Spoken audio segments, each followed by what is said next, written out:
imaya Dhammanudhamma patipattiya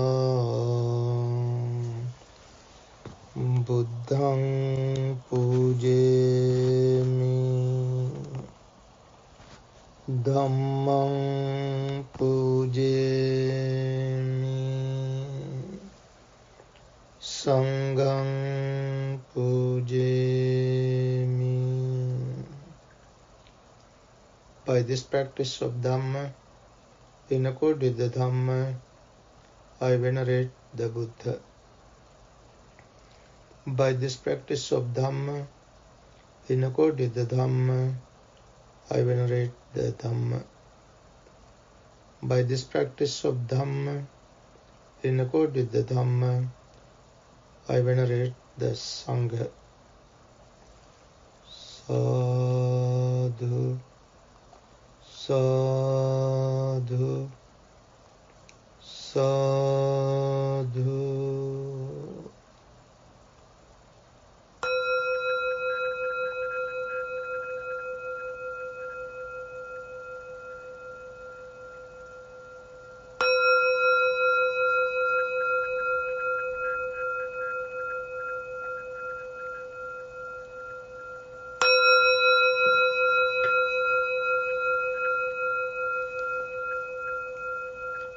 Buddhaṃ saranaṃ gacchāmi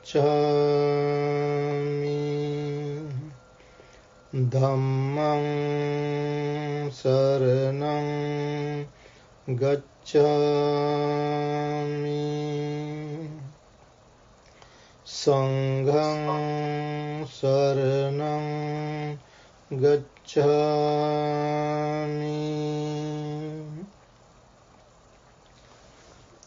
Friends, let us all study, investigate, and practice the real words of the Buddha. Tonight, we have another special discourse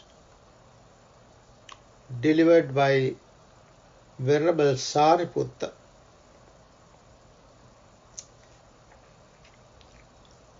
The Buddha's teaching is unparalleled.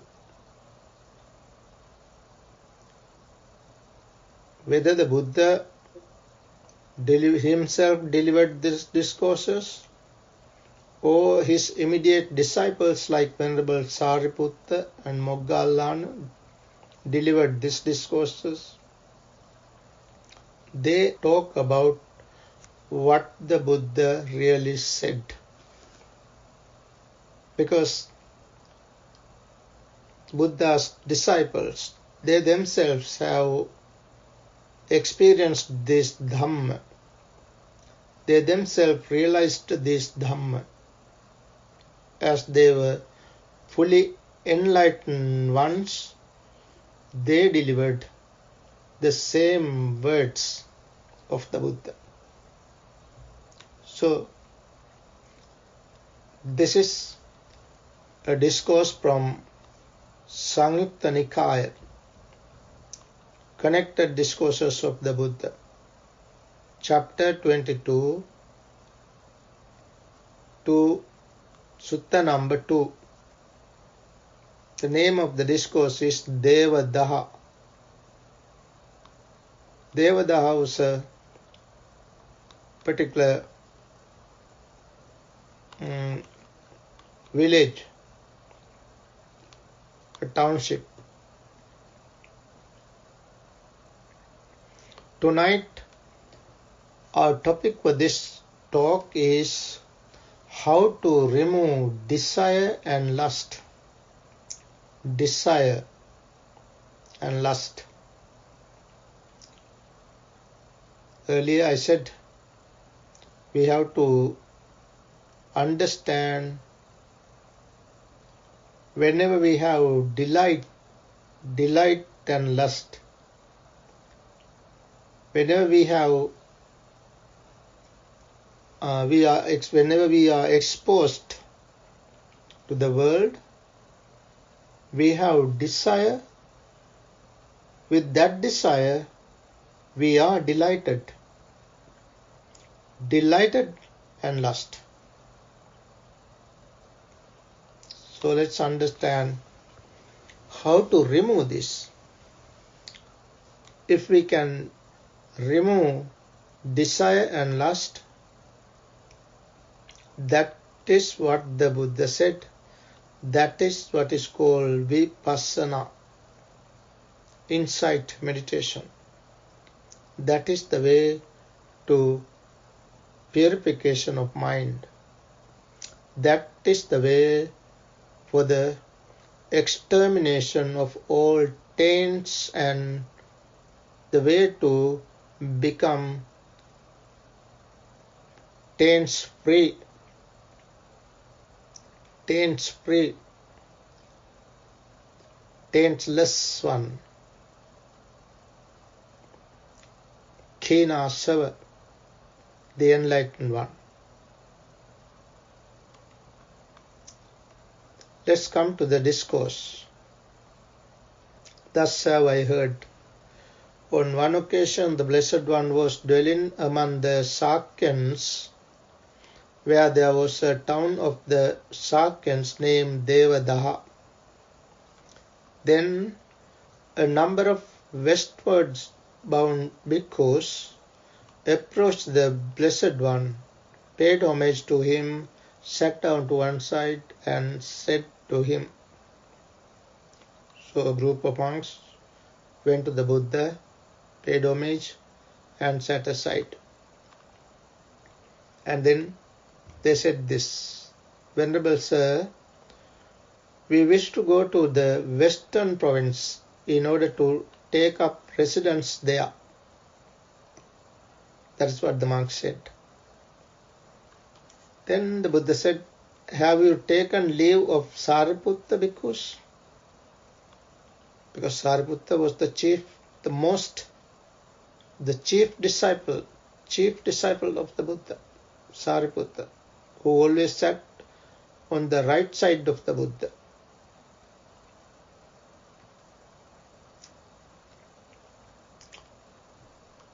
Then the monk said, no, Venerable Sir. Then take leave of Sariputta, because Sariputta is wise. He is one who helps his brothers in the holy life. That was what the Buddha said. Yes, Venerable Sir, those bhikkhus replied. Now, on that occasion, the Venerable Sariputta was sitting not far from the Blessed One in acacia bush. Then those bhikkhus, having delighted and rejoiced in the Blessed One's statement, rose from their seats and paid homage to the Blessed One. Then, keeping him on their right, they approached the Venerable Sariputta.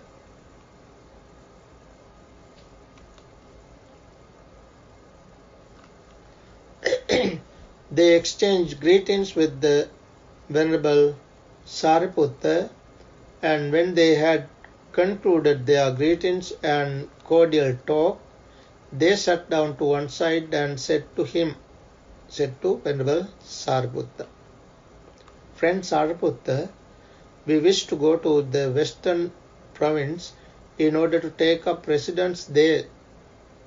We have taken leave of the teacher, Buddha. Then Venerable Sariputta says, Friends, there are wise Khattiyas. Khattiyas are the Sakyans. Wise Khattiyas, wise Brahmins, wise householders, and wise ascetics who question a bhikkhu when he has gone abroad for wise people. Friends, are inquisitive. That is what Venerable Sariputta says. Now, he says, now there are some wise people. When you when you go to that place, this particular place, wherever, when you go abroad, there are wise people who question you. That is the meaning. What are the type of wise people? The wise Khattiyas, Shakyans, wise Brahmins, wise householders, as well as wise ascetics. They want to ask questions. Then they come and ask questions. What are the type of questions? Venerable Sariputta says, they would ask, what does your teacher say? What does he teach? That means your teacher, Buddha. What the Buddha teaches. That's the meaning. I hope that you, venerable ones, have learned the teachings well, grasp them well, attend to them well, reflected on them well, and penetrated them well with wisdom. This is the way to understand the Dhamma.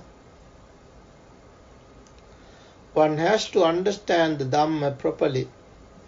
So Venerable Sariputta inquired whether the monks have learned the teachings well. That is the first thing to be done.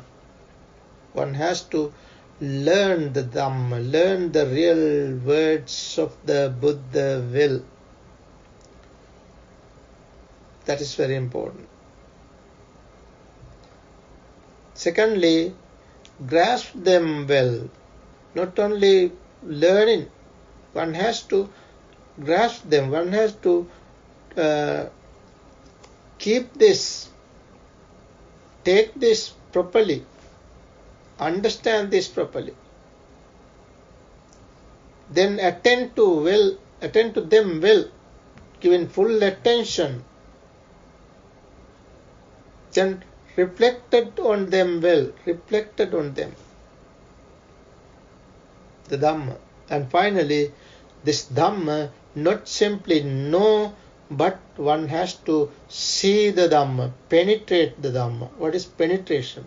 That is what is called, you see the Dhamma, not mere learning, but you have the experience. That is what is, in other words, experiential wisdom.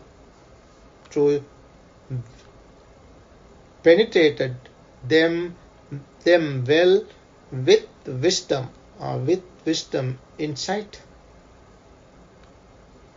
So that when you answer, you will state what has been said by the Blessed One, and will not misrepresent him with what is contrary to fact. If you know the Dhamma, if you have grasped them well, if you have given attention properly, if you have reflected upon the Dhamma, and if you have penetrated the Dhamma, you will not misrepresent the Buddha. You will never say what the Buddha not have said, what the Buddha never said. That is the meaning. So that you will explain in accordance with the Dhamma, and no reasonable consequence of your assertion would give ground for criticism. Then nobody criticized that Dhamma. Then the monk said, we would come from far away, friend, to learn the meaning of this statement from the Venerable Sariputta. It would be good indeed if the Venerable Sariputta would clear up the meaning of this statement. They asked Venerable Sariputta to explain this. Then listen and attend closely, friends, I will speak, Venerable Sariputta said. Yes, friend. Those bhikkhus replied, the Venerable Sariputta said this. Now Venerable Sariputta teaches them. There are friends, wise Kshatriyas, wise Brahmins, wise householders and wise ascetics who question a bhikkhu when he has gone abroad for wise people. Friends are inquisitive. They are inquisitive. There are inquisitive people. What does your teacher say? What does he teach? That is what they ask.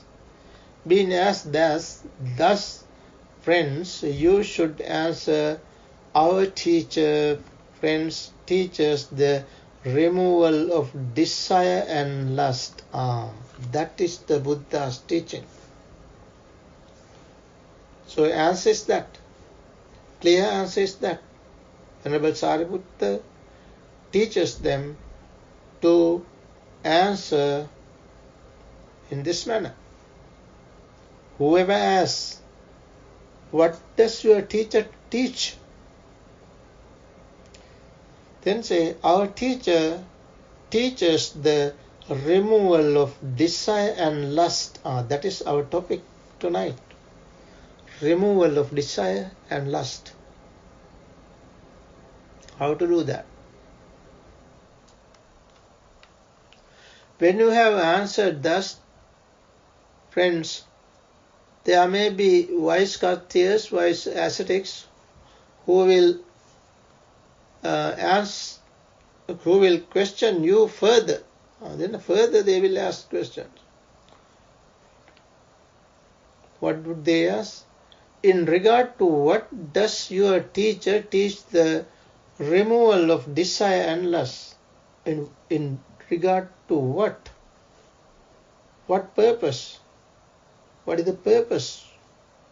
In regard to what? Then the answer is, our teacher, friends, teaches the removal of desire and lust for form. The removal of desire and lust for feeling.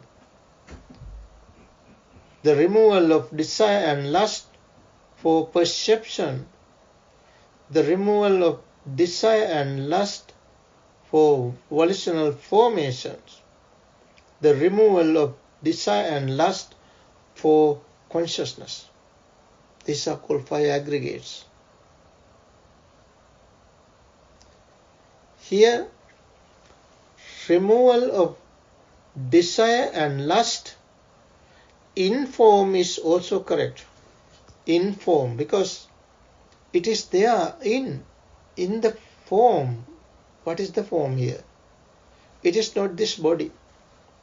Form, feeling, perception, volitional formation and consciousness. All these are arising and passing in the 6 sense bases. Whenever we see the object, whenever we hear the object, whenever we smell, whenever we taste, whenever we have tangible things, touching, and whenever we think, what first comes is form. It's called form of form, or you can say form of color, form of sound, form of smell, form of taste, form of tangible, form of thought. That form is to be understood. Whenever we think of a certain thing, we become delight. We become delight because we have desire. When you see the object, you have desire. It is because of contact. Contact means meeting of the 3. The I, form and consciousness. Meeting of the 3 is called contact. It is because of that contact feeling arises. It is because of feeling desire, craving arises. Desire, when we have desire, there is lust, desire and lust. So desire and lust are to be understood. That desire, that craving is to be cut off. It is because of that craving we have suffering. Suffering arises because of craving. Dukkha arises because of craving. That craving, that desire should be cut off. Desire to the 5 aggregates. Craving. So then, when you have answered thus, friends, there may be wise Kastiyas and ascetics who will question you further. For wise people, friends are inquisitive. Having seen what danger does your teacher teach the removal of desire and lust for form, the removal of desire and lust for feeling? So their question is now, having seen what danger, what is the danger there? Why should we do that? Why should you remove this desire and lust? What is the danger there? They ask. Being asked thus, friends, you should answer thus. You should answer this like this way. If, friends, one is not devoid of lust, desire, affection, thirst, passion and craving in regard to form, then with the change and alteration of form, there arise in one sorrow, lamentation, pain, displeasure and despair. If, friends, one is not devoid of lust, desire, affection, thirst, passion and craving in regard to feeling, perception, volitional formation and consciousness, then with the change and alteration of consciousness, then there arise sorrow, lamentation, because not removing desire and lust. When you have answered, having seen this danger, the monk says, the Venerable Sariputta teaches them, having seen this danger, our teacher teaches the removal of desire and lust for form, the removal of desire and lust for feeling, perception, volitional formation and consciousness. So when you have answered thus, friends, there may be such persons, the wise people, they will ask further question. Then having seen what benefit, now what are the benefits then? What are the benefits of removing desire and lust? Having seen what benefit does your teacher teach the removal of desire and lust for form, feeling, perception, volitional formation and consciousness? Then, being asked thus, friends, you should answer this way. If, friends, one is devoid of lust, if one removes desire and lust, desire, affection, thirst, passion and craving in regard to form, then with the change and alteration of form, sorrow, lamentation, pain, displeasure and despair do not arise in one. This is why it's to be removed. If one is devoid of lust, desire, of feeling, perception, volitional formation and consciousness, then with the change and alteration of consciousness, sorrow, lamentation, pain, displeasure and despair do not arise in one. Having seen this benefit, our teacher teaches the removal of desire and lust for form, feeling, perception, volitional formation and consciousness. This is why one has to remove what? Remove desire and lust. So how to do this? In order to do this, one has to practice concentration first. Concentration is important. That is what we did. While we were practicing, we wanted to practice concentration first and then switch to understand thoughts. Thoughts means arising and passing of the 5 aggregates. Whenever these 5 aggregates arise and pass, arise and cease, we have to understand this. If we do not understand what happens, there arises desire and lust. They arises together. Desire and lust. In Pali, Chanda, Raga. Chanda means desire.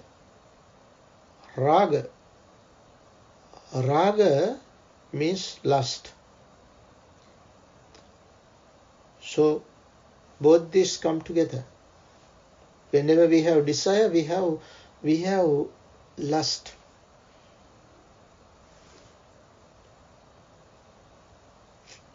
So both these are to be cut off, to be removed. In order to remove, we have to have mindfulness. Mindfulness. What is mindfulness? Mindfulness means attention, awareness, alertness, earnestness. You have to understand what is going on now, in this very moment. The Buddha said, Pachupannanchayo dhammang tatta vipassati. Pachupanna means in the present moment. In the present moment. Vipassati, penetrate what is going on right now. As long as we are tracing the past, or we are thinking of our future, we are not mindful. We have to be mindful, we have to understand what is going on and in this moment.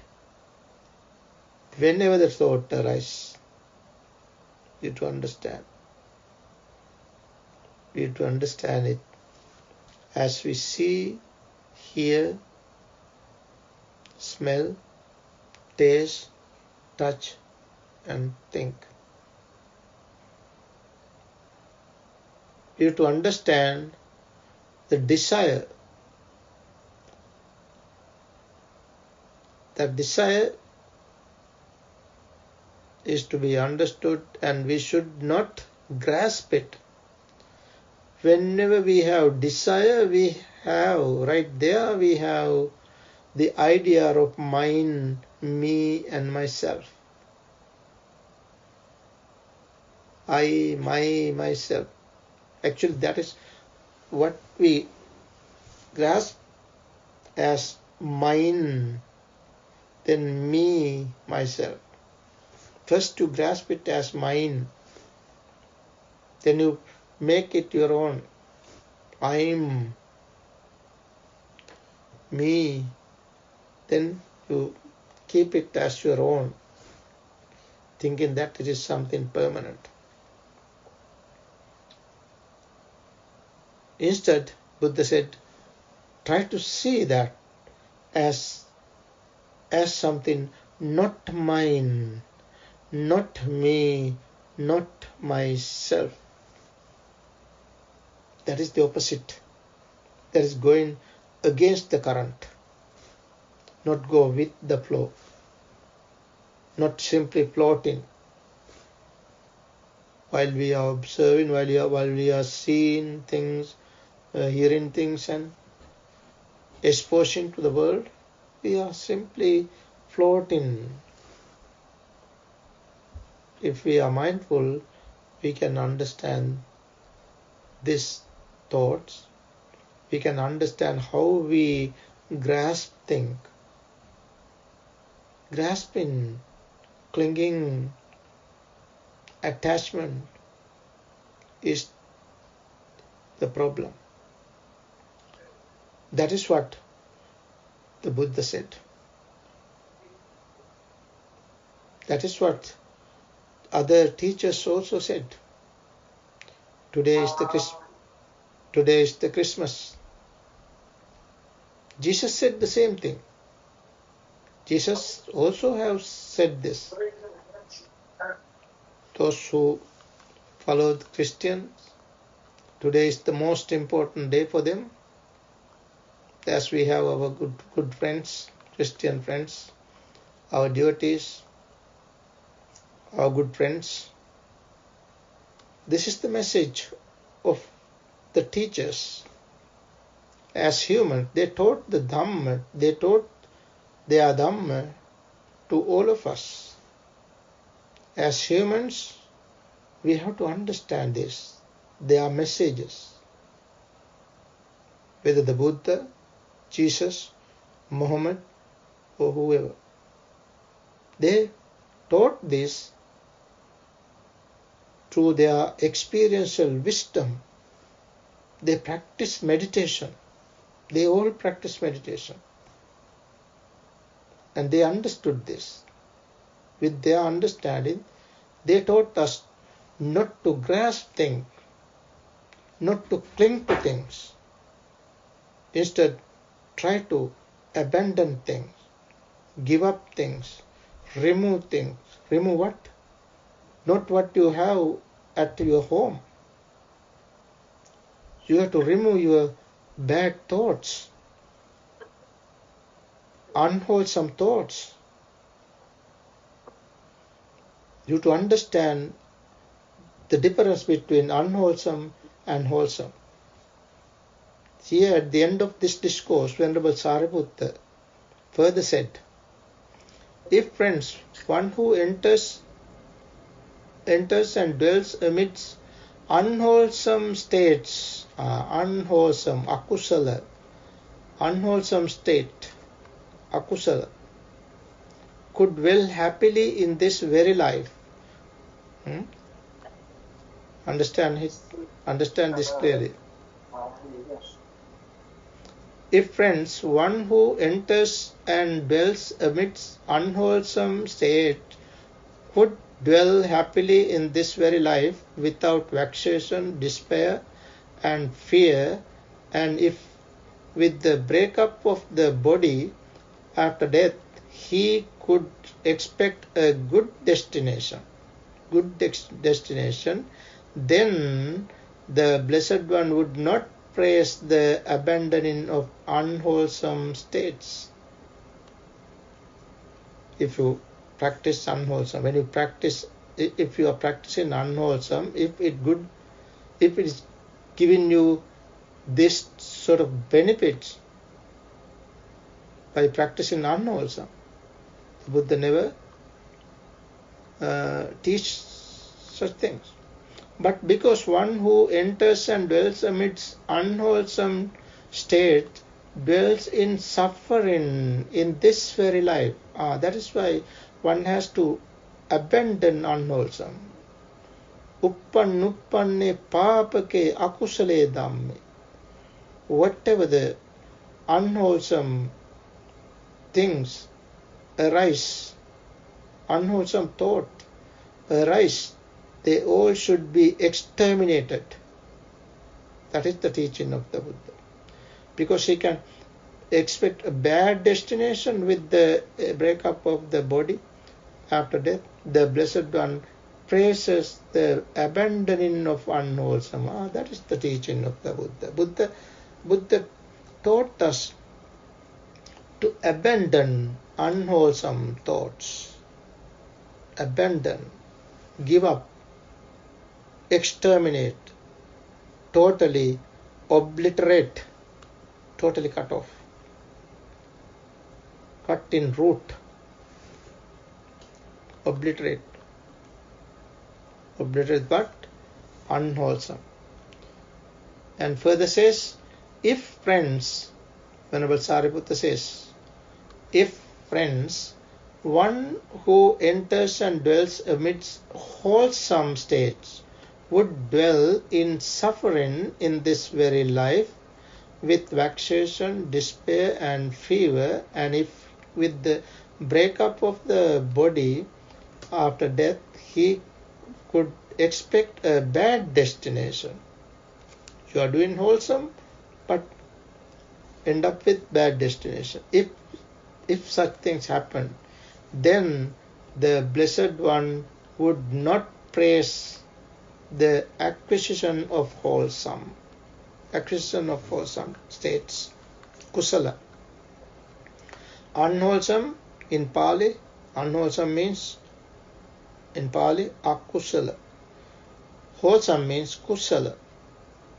But because one who enters and dwells amidst wholesome states dwells happily in this very life without vexation, despair and fear, and because he can expect a good destination with the breakup of the body after death, the Blessed One praises the acquisition of wholesome states, wholesome and unwholesome. These are to be understood. So what are the unwholesome? Unwholesome means if you are having the thought of desire, lust, greed, hatred and delusion. These three mainly. What are the three? Greed, hatred and delusion. These three are unwholesome. Buddha clearly said this. And what are the wholesome then? Non-greed, non-hatred, non-delusion. These are the things to be developed. Non-greed, non-hatred, non-delusion are to be developed. Greed, hatred and delusion are to be removed, cut off. Finally, let's see a statement of the Buddha regarding skillfulness and unskillfulness. Unskillfulness first. Unskillfulness is to be abandoned. Akusala. Buddha says, bhikkhus, give up unskillfulness. It is possible to give up unskillfulness. Akusala, unwholesome, unskillfulness. It is possible to give up unskillfulness. If it were not possible to give up unskillfulness, unwholesome, I would not say because give up unskillfulness. Since it is possible to give up unskillfulness, I say because give up unskillfulness. If giving up unskillfulness caused detriment and suffering, I would not say because give up unskillfulness. Since abandoning unskillfulness brings benefit and happiness, I say because give up unskillfulness. That is what is to be done. It is possible. Possible what? It is possible to remove greed, hatred and delusion. All defilements, all defilements are connected to these major three unwholesome factors. What are the three? Greed, hatred and delusion. We have to reduce them. You can't cut them off overnight. It is true. But we as humans, we have that skills. We have that ability. It is our inborn ability to reduce this, and one day we can totally cut them off. That is why Buddha prescribed clearly here to give up unskillfulness, give up unwholesomeness. Buddha said, bhikkhus, give up unwholesomeness, give up unskillfulness. Then simply giving up unwholesome is not enough. One has to cultivate skillfulness, kusala. Buddha says, bhikkhus, cultivate skillfulness. It is possible to cultivate skillfulness. If it were not possible to cultivate skillfulness, I would not say bhikkhus cultivate skillfulness. Since it is possible to cultivate skillfulness, I say bhikkhus cultivate skillfulness. If cultivating skillfulness caused detriment and suffering, I would not say bhikkhus cultivate skillfulness. Since the cultivation of skillfulness brings benefit and happiness, I say bhikkhus cultivate skillfulness. That is the words of the Buddha. Friends, let's understand these wonderful teachings of the Buddha. Day by day, little by little, let's learn this Dhamma. Let's bear this Dhamma in the mind. Let's keep this Dhamma in the mind. Let's practice this so that we can experience this Dhamma. One day we can cut off this greed, hatred and delusion totally and experience that real peace, that real happiness of Nibbana, the great highest bliss of Nibbana. May we realize that real peace, real happiness of Nibbana. Sadhu, sadhu, sadhu.